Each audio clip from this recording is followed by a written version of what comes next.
What do you think about when you hear good vibrations? Are you smiling? I remember the first time I went to a birth as a doula shortly after our documentary Orgasmic Birth was released, and my client was using some really good vibrations to ride the waves of pleasure and did not feel any pain. At the prenatal visit, when I asked her if there was anything she and her partner wanted me to know, she said the sounds at her birth might be new to me. Well, midwife and I smiled. We had been at hundreds of births, and I shared that everyone's sounds are unique and primal, and I love them all. She smiled and she said, mine will be different. And I said, okay, what do you envision them to be? And she said, bzzz. And I remember I smiled and laughed and just thought, why hadn't I thought of this? She went on to have one of the most orgasmic births and inspired me to share and learn so much more than I was doing before in preparing parents for birth. So if you'd like to positively prepare for birth, one, you're going to love today's episode, but also check out our online childbirth class, Pleasurable Birth Essentials. And if you're a doula and you'd like to learn more about pleasure, take our free pleasure challenge. See all of that in the notes below. But my guest today is here to talk with us about the business of doing pleasure. I even love the title. I can full of oxytocin, just knowing what we're going to be talking about. Hi, I'm Deborah Pascali-Bonaro, founder and director of Orgasmic Birth and host of the Orgasmic Birth podcast. My guest today is such an honor to have joined me. Alexandra Fine is a lifelong student of sexual health. She is the founder. And edit this team. She is the co-founder and CEO of DOM Products, a credentialed sexologist and a member of Forbes 30 Under 30 in 2018. She co-founded DOM, and am I saying it correctly? I always say we DOM. We usually say Dame, but Dame. I welcome the diversity. Okay. And it's not good for branding, but it kind of is too. Yeah, I like, because I use kind of the more French sounding, but I'm going to do that part again. So edit team, just cut that. My guest today, I'm so honored to have joined me, is Alexandra Fine. She's a lifelong student of sexual health. She is the co-founder and CEO of Dame Products, a credentialed sexologist and a member of Forbes 30 Under 30 in 2018. She founded Dame Products, a sexual health company that designs innovative tools for sex and starts necessary conversations to help women reclaim pleasure. After earning her master's in clinical psychology with a concentration in sex therapy from Columbia, she decided to lend her passion and expertise to the world of sex tech. Since 2014, Dame Products and its meticulously engineered vibrators have been met with critical and popular acclaim, earning praise in outlets including the New York Times, Forbes, Wired, BBC, and the Today Show. And I have to add that I've done a lot of research around pleasure. I have fun as I'm around the world. And Dame is one of my personal favorite companies. And that's why I have to say I am so looking forward to our discussion today. Welcome, Alexandra. It is just beyond a pleasure to have you join us today. I'm just really trying to soak in the experience of being here. Thank you so much for having me. And I don't know, I just feel so seen and like so appreciated. Wow. Thank you. You're welcome. I mean, truly, your products just have been top of my list. And I really do have fun. I go around the world and teach. And when I have a free day, I say it's my pleasure day to go exploring the products and the ways that that particular country, culture kind of really embraces female sexuality and pleasure. And so finding you, just several years back when you began, I said, one, a female designed and owned company was number one. And you're in my backyard. Listeners know I'm in northern New Jersey. You're in New York City, right? So you have so much to offer us, but I want to hear first. I always like to ask my guests, you've given birth, you Yeah. birthed a company, you've given birth in all kinds of ways. Can you share a little bit about your personal journey? Oh my God. Yes. For Before I do that, I just want to really quickly tell you and probably edit this out. I don't know. I have this idea of day ons.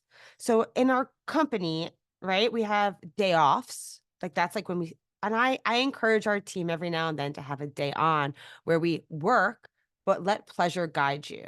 So it's a pleasurable day at work. So you don't have to do anything. And it's just about maybe getting inspired or but letting pleasure lead you. So I felt like your travel day of pleasure really spoke to like a similar, I don't know, just like a similar way of walking through the world. But yeah, I would love to tell you about my experience of birth and labor. Um, so I'm 36. I had two children over the past like 3.5 years. My oldest is 2.5, and my youngest is a half. They have the exact same birthday, 2 years Oh, apart. Right? That's wow. amazing. A They're real gonna, amazing. oh yeah. Oh yeah. I think it's amazing. I think they will eventually appreciate it. Um, and yeah, to be honest, my experiences have still really left me. I think I might cry because I do cry. It's so they're just such tender and powerful experiences, and I wanted so much of it, and I think I both did a really great job of holding space for it being whatever it was gonna be, because that is true. But also having, I really wanted to do an unmedicated natural birth. I had a vision of myself going through the full what see, I don't even like the language of like the full experience of what it would mean to birth. My daughter was breached. So my first was belly birth. And that I still actually like, even though I had it planned, I still actually went into labor before it was planned. So I got to experience labor a little bit. My water broke. It was really cool, especially like really knowing that it was going to last maybe 2 hours of like active labor was maybe what I did. No, probably even less.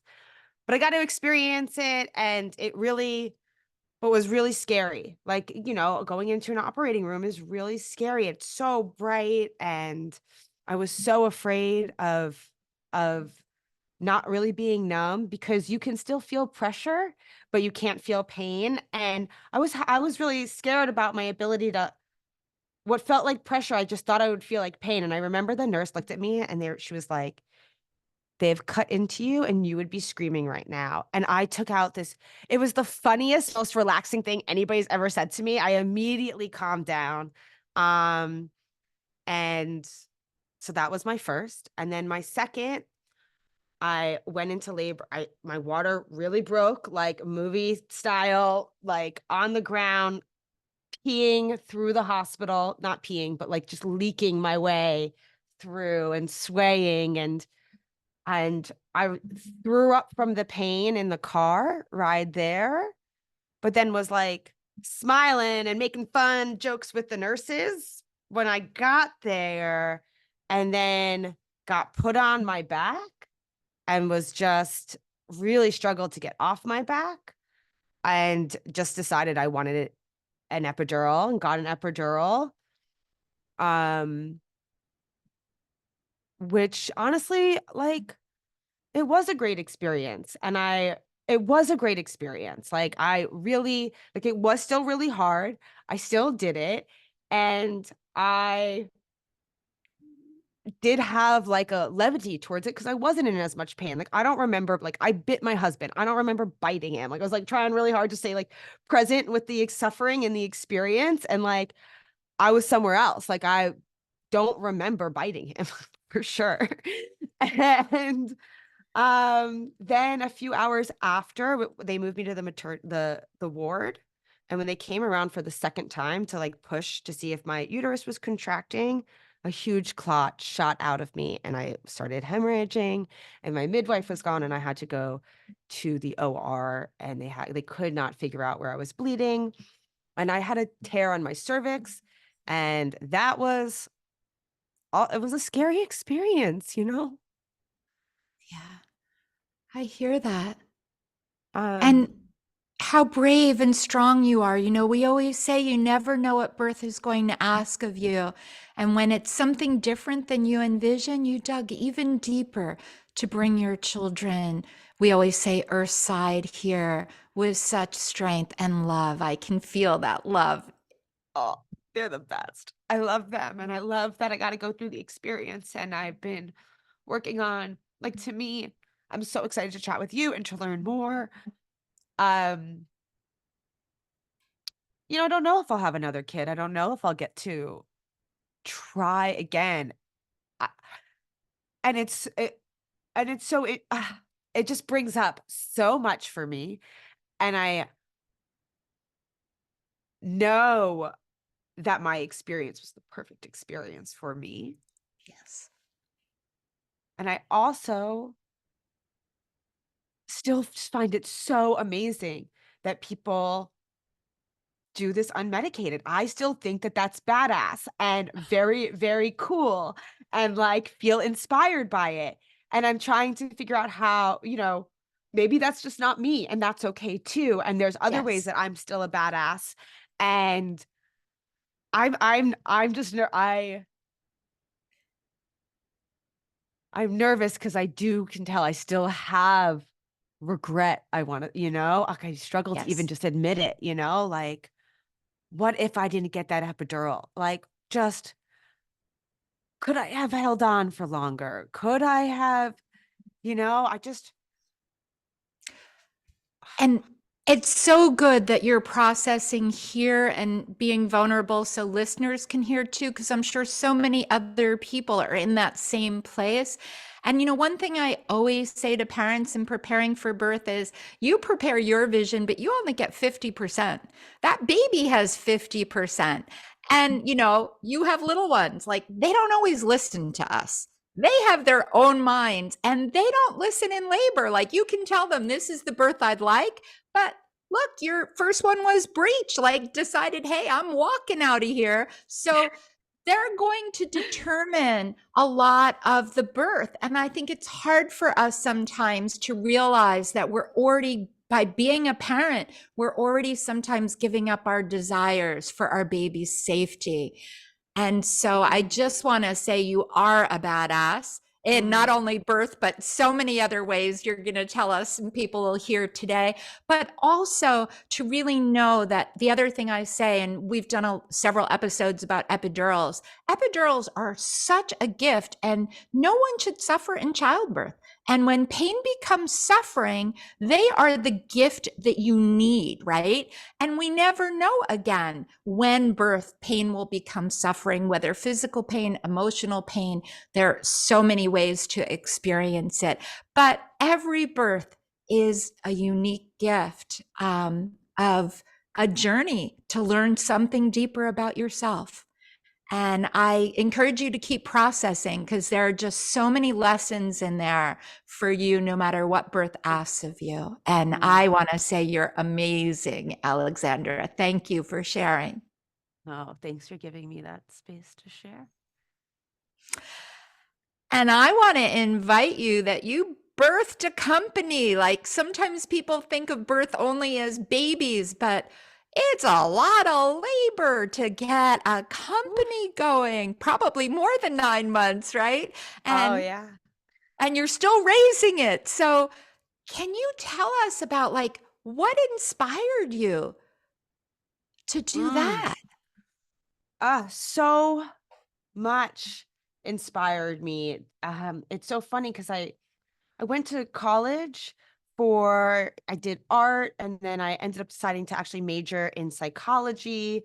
I minored in women, gender, sexuality studies, also got a minor in fine arts and like a minor in business. And my mom was like, "What are you doing with all of those things?" I was like, "I have no idea. I'm just really interested in all of these things." And they just so perfectly came together.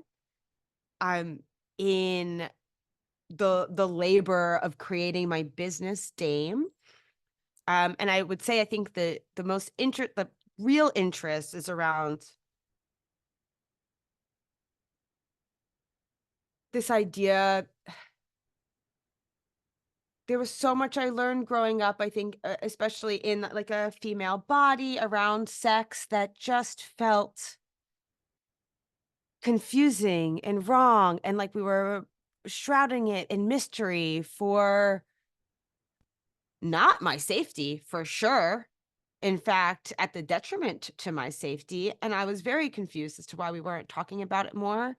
Um, and I think that, like, from a very young age, like when I was 6, I met some drag queens. My aunt brought me to a cool New York City party when I was 6, and I met drag queens who answered so many questions for me and showed me how to, like, strut my stuff. In fact, nobody taught me femininity better than these drag queens, and it, like, answered so many questions and really blew my mind, and I brought that back to show and tell. I explained, like, what it meant to be a drag queen versus what it meant to be transgender, and I got sent to the principal's office. So I think that that is, like, the beginning of whatever the spark is for me and in this conversation. I also was interested in sexual pleasure, and experienced slut shaming and felt again like, "No, no, I'm pretty sure that, that what I'm doing is okay." Um, and yeah, so that's just kind of where it comes from. When I was studying psychology, it was so apparent that pleasure was a part of what it meant to feel good in life, that our sexual identities are important, that these things are worth investing and understanding. And that to me meant there was this huge opportunity too in the consumer space to acknowledge that. There was no company started by and founded by a woman at the time, and I was able to come up with some pretty, like, interesting ideas very quickly. Our first product is Eva. It's a handheld vibrator that tucks in between the labia, and you can wear it while you're having penetrative sex. So it's really unique. And I partnered up with an MIT engineer who brought it to life. We launched on Indiegogo and we raised $575,000 in pre-sales. And that was how we got the business off the ground. And I don't know, the rest is history. And then we've done so much since then that have been unbelievable. Like, the experience of also running this business and championing pleasure openly in the world is is challenging and fraught with people who want to, like, diminish my voice. Everything from not being able to run advertisements on Facebook. I've been denied leases. I've been denied government loans. We're often treated as if we make firearms, which is really, like, literally it'll be like firearms and adult toys. And which is wild because I'm trying to do what I'm trying to do for good, because I so believe that having a healthy relationship with our bodies and our sexual pleasures helps us live better lives. I also specifically feel like we're centered on the vulva bodied experience. And I think those are the people that are told often over and over again to put other people's pleasure in front of theirs. And our message is really, let's find some time for just you. And that's really helpful. Really helpful. Thank you for sharing. And it's so sad to hear the way pleasure is put down. I mean, we run the same issues of, being shut down on platforms because we're talking about pleasure in pregnancy, birth, and parenting. So why do you think society has so much trouble, especially when it's women centered, vulva centered pleasure? Talking about the way we can love our bodies and find pleasure in them. Okay, here's my take on this. First of all, of course, like there's history, there's like a lot there. But right now, and I've answered this question differently in the past. Right now, I feel like men still make a lot of these policies, make a lot of their rules. And to them, they can't possibly see anything else besides prurient pleasure, I guess. Like, and I th- that's part of it. It's not all of it. I think religion, there's so much there, but I can't tell you how often I feel like, no, the message of pleasure, healthy sex should feel pleasurable. That When you say that sentence, like there are people, most of them are people with vulvas who feel like, really? Is it? Because it doesn't for me. And those people mostly have vulvas. And I think men who are making the decisions don't realize that. And they feel like, well, if we're obviously sex is pleasurable. And if we're acknowledging the pleasure, it's like, it's just hedonism, just straight, like to champion and honor pleasure to them is like, this is hedonistic, this is bad. But we have no problem encouraging video game use or so many other things that I think are detrimental to our society or can be, depending on how they're used. Yeah. And think about this, like, that's the general society about pleasure when we're not thinking about pregnancy or birth. And then when we bring it into pregnancy and birth, you have taboos about pregnancy and Pregnancy. birth. And then we collide with multiple, like, boom. So, what do Ugh. you think about finding pleasure when you're pregnant, pleasure in birth, and pleasure as new parents? You're a new parent with little ones. I do really or mostly subscribe to the idea that we can find pleasure in every stroke is a saying. Love it. Yeah, I did not. I think it's from Orgasmic Meditation or One Taste, which I believe turned out to be a cult, but still great saying.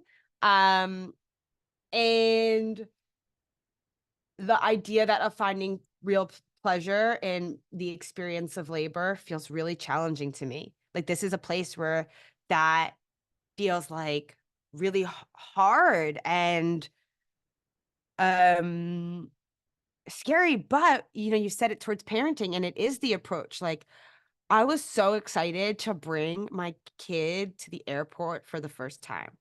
I was like, "You know what? Going to the airport has never been more exciting." Like it's a really it's a stressful experience. There's a lot of things that you do all the time that all of a sudden you have a kid and it's like hard, like literally leaving the house. I remember the first time we tried to leave the house with our daughter, like it took us like 30 minutes, like we weren't sure, and that can be so frustrating or it could be so exciting. And like I have found that more easily in parenting than for me in my labor experiences. Uh, and I'm curious to know more too about like how people really access that. It's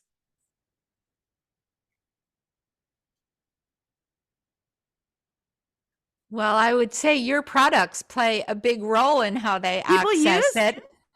So, yes, I highly recommend. So, I'd love to ask you this question for our listeners and um, because people are using your products in labor. And we know that pain and pleasure travel the same pathway. So if we're stimulating pleasure, like you, I love that pleasure in every stroke, we're seeing people that are really enjoying the birth I opened up with and started with. Honestly, she wanted an orgasmic birth. And instead of a baby shower gift, her friends, everyone had to give her a vibrator. And so she opened up one of her drawers and she goes, "Come on over here." And it had so many vibrators. And I was like, "Oh my goodness." She goes, "My friends just flooded me with them." But so many of them were not ones that one, I think, really would bring her a lot of pleasure, and certainly weren't ones that she could use in labor. And you have some products that are perfect for labor. Do you want to share, if you were to pick one to enjoy some pleasure when you're in labor, what would you pick? I would pick, there's two that come to mind that are very different. I would say Calm. Calm is really great if you have a Calm and Arc both have like power on a stick to some ends. So they're long. So they're going to extend your arm. And when you have a big belly, it can be harder to reach your vagina. So both of those products are great. I also would think Fin, which you can wear on your fingers Yes. and really like touch yourself. So if you are in the right position where you can touch yourself, it is really nice to get that feedback of to touch yourself. It's really great to touch yourself. I remember touching the head of and being like, "Oh my God, this is what's happening." Like I found feedback and mirrors helpful. Yeah. And you named products that I recommend all the time. Really? I told you right off the top. Yeah. You have some of the best products for our listeners. So I know everybody's listening going, "Okay, where do I find these?" You just told us. So can you tell them that your website, any of your offerings, how to follow you on social? You guys are just rocking it. Oh, thank you so much. Yeah, you can go to dame.com and that is where you can find our products. We're also at Dame Products on Instagram. All that's our social handle pretty much everywhere. And then me personally, I would be Yes. honored. I am a fine human because I'm Alexandra. And my last name is Fine, Fine, and I'm a human being. So a fine human. I'm mostly on the Instagram. Fantastic. Well, thank you so much for joining us today, Alexandra. I hope all our listeners, you're enjoying and quickly going over to Dame, checking out their products. All the links are in the show notes. So if you're walking or driving or listening somewhere, make sure you go back and look at the show notes there so you can click over. And we'd love to hear your feedback. So please send us a message, tag us both on Instagram. We're Orgasmic Birth, of course, and we really love to hear from you. So please reach out with your thoughts. And thank you, listeners, for joining us. We really value and appreciate you and hope you'll join us for the next episode of the Orgasmic Birth podcast. Thank you, Alexandra. Ah, you know,